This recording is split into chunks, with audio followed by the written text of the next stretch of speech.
Hope you guys are ready for another episode of Double D's in your face. That's right. And here we are, folks, for that special segment that is simply known as Double D's in your face, where we answer questions that have come in from inquiring minds, fans of the show, or may not even be fans of the show, just people that simply hate us and simply want to ask us questions anyway. Yes, but they're too dumb to live without our knowledge, so they need it. Yes. There you go.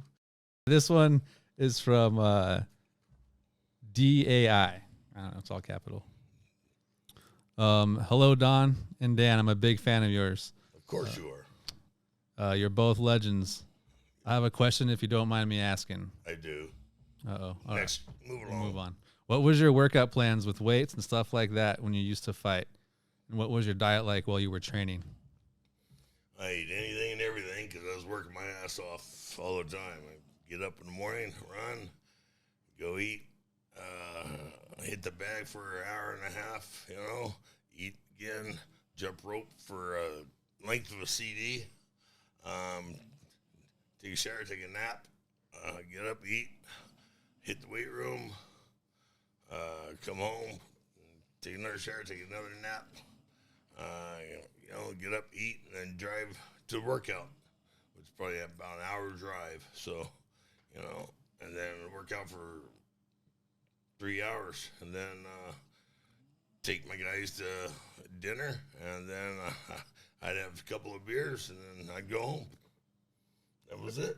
Okay, I mean, you saw the theme of just working out and sleeping because I mean, people don't realize how much the working out it makes you tired, and you simply just have to get your sleep and preparation because that was all still doing that no holds barred era to where how long does a match go until someone is unconscious, whether that was a knockout, a choke out. I mean, so it's a different time era. That's where you have to kind of distinguish because both Don and I survived that type of competition to see it evolve from the no holds barred era to the mixed martial arts era. I think it just all depends on some countries that you went into. Were you in a cage? No, you're in a ring at that point in time that might have a little fish netting at the bottom of it, and to where like you can still fall through the ropes. If you get pushed backwards, you can fall out of that ring. So I mean, it's some 130-pound guy on the ground. No. Yes, exactly. No. So I mean, it's we've seen the sport evolve from the very rough prehistoric aspect of it, and then to see how it has become this refined production that it is. At the same token, if you put them both side by side, I think more people would be watching the more barbarian side because it was like the Wild Wild West. Because Don talks about eating all the time. I mean, first off, he's burning up all kinds of calories. But Don, was there a weight class back then? Nope. Well, yes, there was whatever you weighed. Okay, so I mean, you didn't want to go out there. They take your word for it too. There's no way in. Yeah, I mean, it's kind of going. Yeah. How much weight?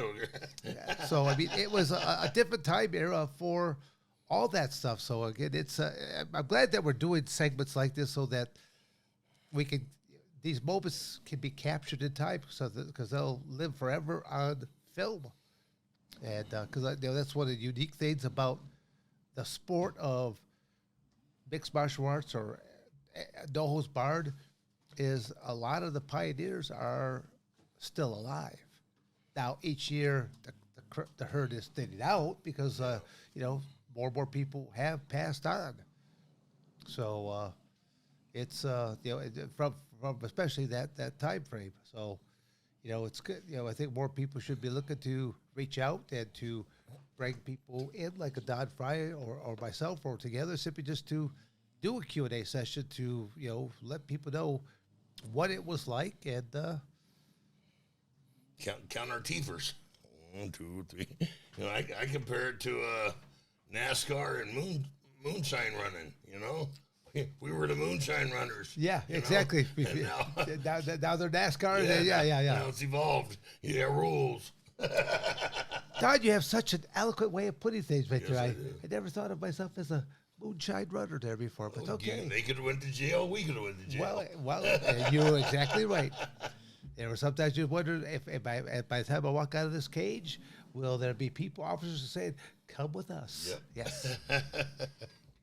All right. I think they would have foregone the frisk though.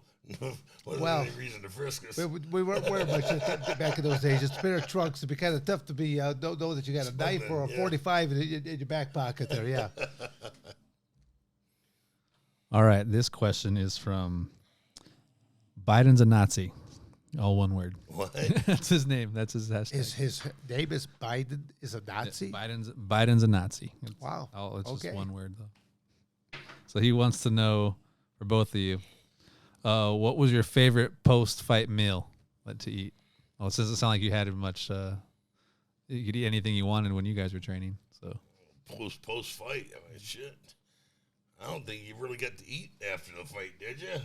I mean, anything that involved, like say the UFC, when the show would get done, you basically got enough time to shower because then you had to go to the after-fight party. Yeah.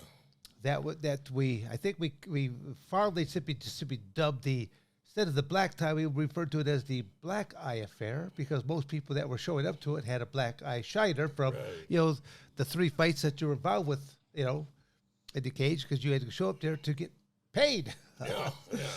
They sold tickets to the public, so it's another way of them making money. Yeah. Which we never got a penny of, and we don't get a penny of all these fights you see on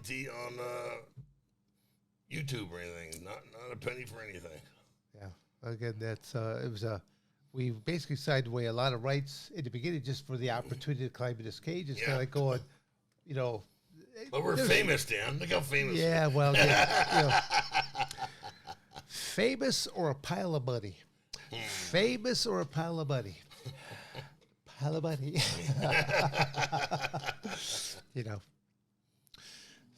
I don't know. Again, did we answer that question? Dash somebody's hopes and dreams again.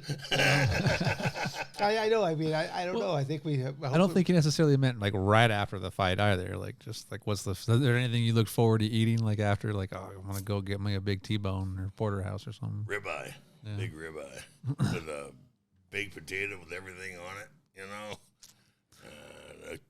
Ice cold beer. Well, because what you said a little bit earlier, you got all your twofers.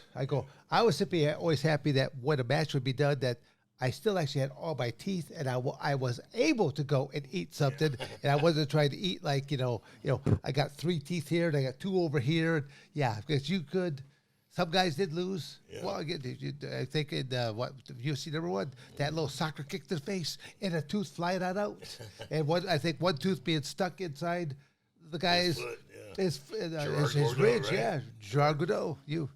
So again, it's kind of going. People, do a little more history study of the sport because there were times when again Gerard Godot he did throw that soccer kick. And kicked, and one tooth did go flying out, and the other tooth was stuck right in like the top of his foot. And the guy whose face he kicked was a kid from Hawaii, and nicest kid in the world. I saw his interview. He's got a food truck now, and he's happy as hell, man. He's a nice guy, and took the money he made from the UFC down payment on a food truck. Yeah. Well. Hopefully he's still in business because maybe one day we'll make a trip there to say we'll stand in line with everybody else. Yeah. You mean it will help usher us to the front? No, I don't think. I can't use my AARP card there either. Or what well, they'd probably get more support than the UFC. That's funny. All righty. Next question. All right, this one's for Don. This is from Saul Mendoza. Hey, Don, I bought an excursion from Eric from Goldie's Diesel.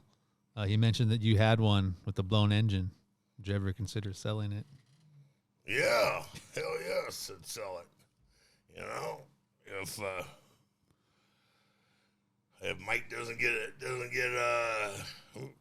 it fixed or doesn't give me another truck in trade, it's for sale. you'll like it too. Because, how do I put this? Don Frye had sex in it a couple of times with a woman who Lies. Wow.